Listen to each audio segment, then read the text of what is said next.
मैंने ये तो एक्सप्लेन कर दिया था आपको स्लोप के बारे में,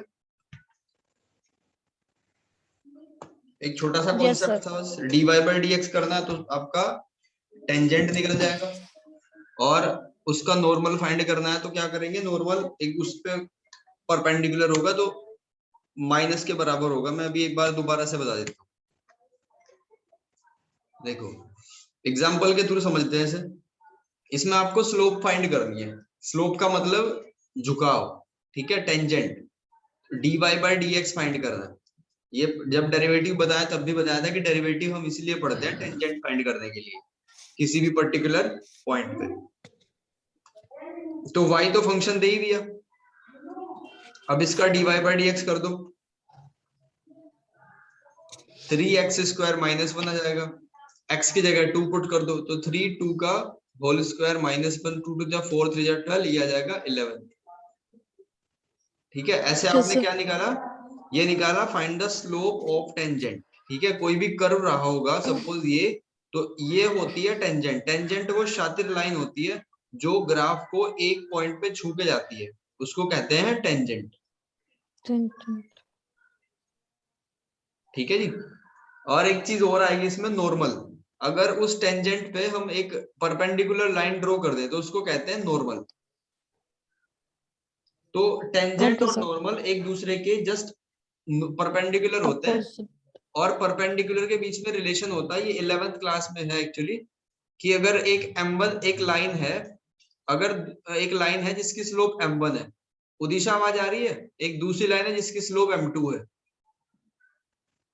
अगर दोनों एक दूसरे के पैरेलल होंगे तो स्लोप बराबर होती है। ठीक है, स्लोप का मतलब सीधी सी मोटी सी भाषा में समझो आप, कुछ टेक्निकल नहीं है, कुछ ऐसा नहीं कि 11th में पढ़ लिया हो, ये बहुत ज्यादा मैथ करके पता चलेगा। सिर्फ आप इतनी सी बात देखो कि स्लोप एक्स एक्सिस के साथ झुकाव होता है। ठीक है, टेंजेंट क्या होती है, एक्स एक्सिस के साथ हम झुकाव देखते हैं कितना है। तो जो पहले वाली लाइन है वो भी सेम एंगल पे झुक रही है, और दूसरे दूसरे वाली लाइन वो तो बिल्कुल इसके पैरेलल है, तो इसलिए दोनों का Yes, sir. झुकाव बराबर हो जाएगा ना, तो मैंने दोनों को बराबर रख दिया। Yes, sir. फिर अगर एक लाइन, ये एक्स एक्सिस वाई एक्सिस है, एक लाइन दूसरी पे परपेंडिकुलर है, तो इनकी स्लोप में क्या रिलेशन होगा, ये होगा m1 into Normal. m2 equals to -1। M2. अगर परपेंडिकुलर है तो ये लगेगा।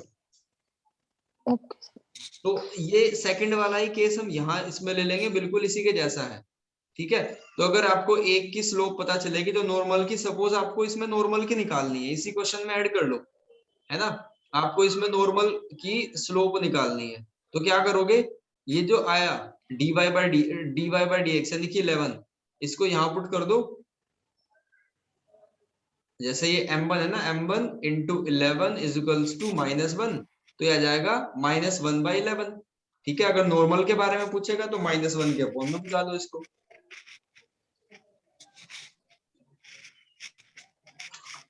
ठीक है बात। Yes, sir.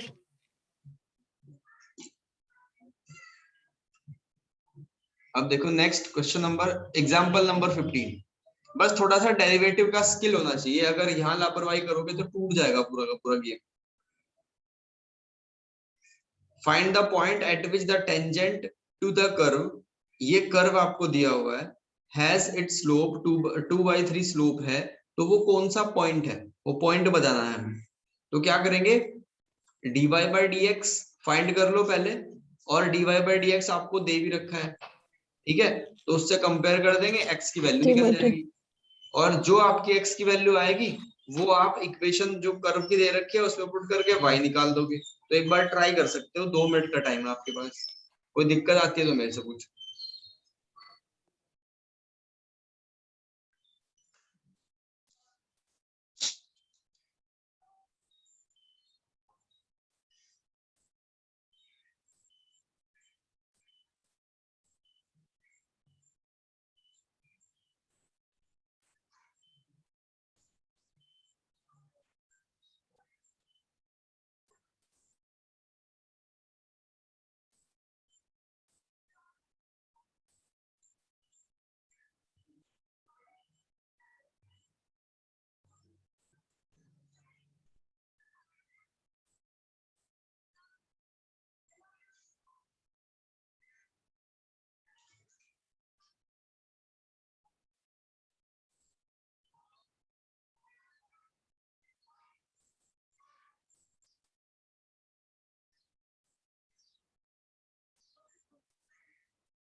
सर एक बार आप ही बता दीजिए। देखो डिफरेंशियल करना है हमें, y जो है कर्व 4x माइनस 3 माइनस 1 ये इस तरीके से दिया हुआ है, तो dy बाई डी एक्स का सिंबल लगा दिया हमने, dy बाई डी एक्स। ये दो टर्म्स हमें दे रखी है, एक तो अंडर रूट में है और एक 1 है। तो अगर हमें अंडर रूट वाले का डिफरेंशियल करना है तो उसको सेपरेट ले लिया, और 1 का डिफरेंशिएट करना है उसको सेपरेट ले लिया। अब वंस तो है, 1 तो क्या है, कांस्टेंट है, तो इसका क्या हो जाएगा, 0। ठीक है, तो इसको तो भूल ही जाओ। अब इसका करना है, मैंने आपको ये चीज बता रखी है कि कोई भी नंबर रूट में हो तो उसका डेरिवेटिव कैसे होता है, 1/2 √x। और ये कैसे आया, x की पावर n वाले फॉर्मूले से आया, x की पावर -1/2, या चलो ये तो 1/2 है ना, x की पावर 1/2, तो 1/2 का डेरिवेटिव कैसे होगा, n x की पावर n-1, यानी 1/2 अपॉन x की पावर 1/2 आ जाएगा। ठीक है, तो इसको क्या लिखेंगे, 1/2 √4x-3। लेकिन अब यहाँ तो x था ना, यहाँ x थोड़ा ही है, तो कुछ और भी है, तो इसका भी दोबारा डेरिवेटिव होगा। इसका दोबारा डेरिवेटिव होगा तो क्या लिखेंगे, d बाई डी एक्स। अभी तक तो हमने इसके रूट का यानी पावर का करा है। ठीक है, अब इसका करेंगे, तो 1/2 √4x-3। अब इसका होगा तो 4x का 4 हो जाएगा, 3 का 0, तो ये आ जाएगा 4 यहाँ पे। अब 2 से 4 कैंसिल 2 टाइम, तो ये आ जाएगा dy by d x is equals to 2/√4x-3। और ये किसके बराबर है, 2/3 के बराबर है ये डेरिवेटिव। अब क्या करोगे, आपको x की वैल्यू निकालनी है ना, और ये पंगा हो गया कि रूट में चला गया, तो बोथ साइड स्क्वायरिंग करना। ठीक है, बोथ साइड स्क्वायरिंग करके क्या आ जाएगा, 4/4x-3 और 4/9। 4 से 4 कैंसिल, तो 4x इक्वल्स टू 12। x की वैल्यू कितनी आई, 3। और ये जो x की वैल्यू 3 है वो आप मेन इक्वेशन यानी कि कर्व की इक्वेशन में पुट कर दो, तो क्या आ जाएगा देख लो, 4 इंटू 3 माइनस 3 माइनस 1, तो 4 3 जा 12, 12 माइनस 3 9, 9 का रूट क्या जाएगा 3, यानी कि ये हो जाएगा 2। तो y की वैल्यू 2, x की वैल्यू 3। देखो कोई दिक्कत है क्या,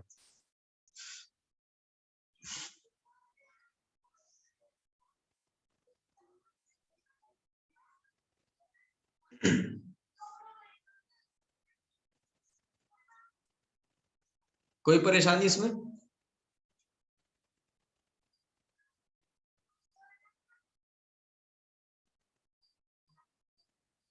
हेलो।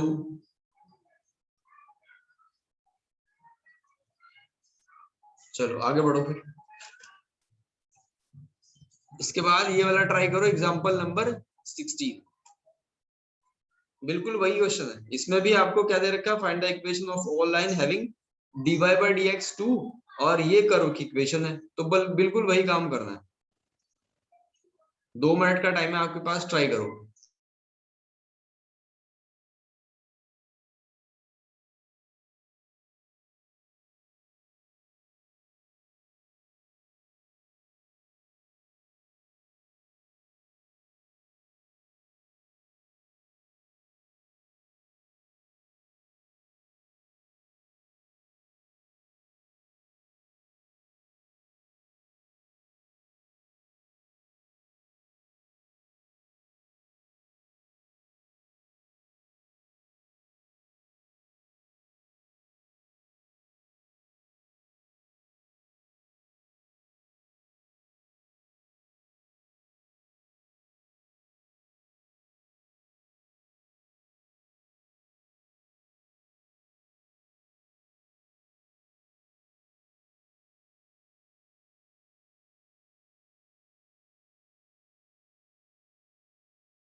हो गया भाई?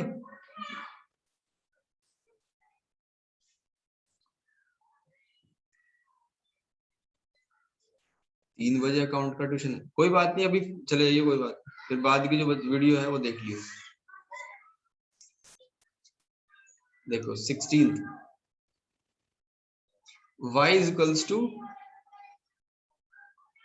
-2/x - 3।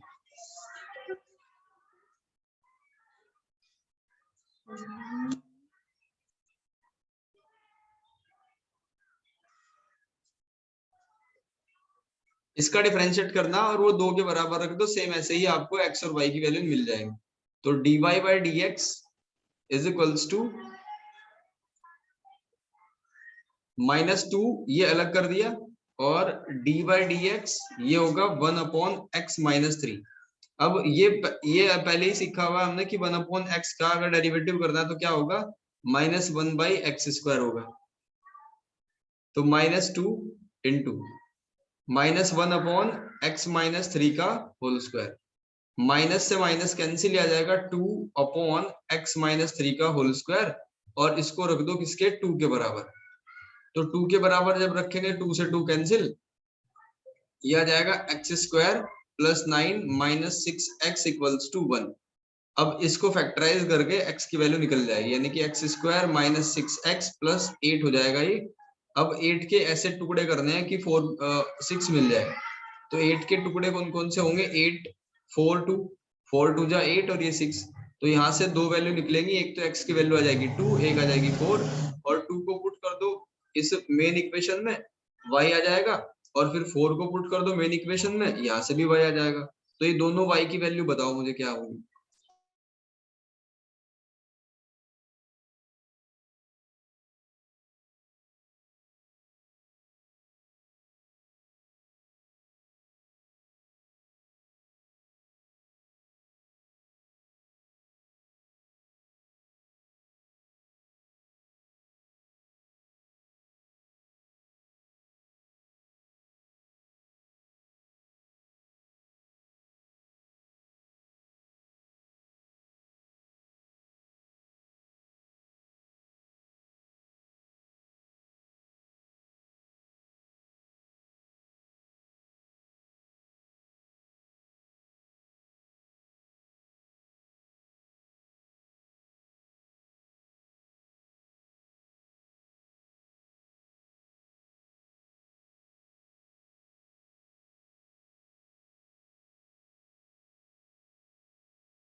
हाँ जी, x की वैल्यू, y की वैल्यू आई।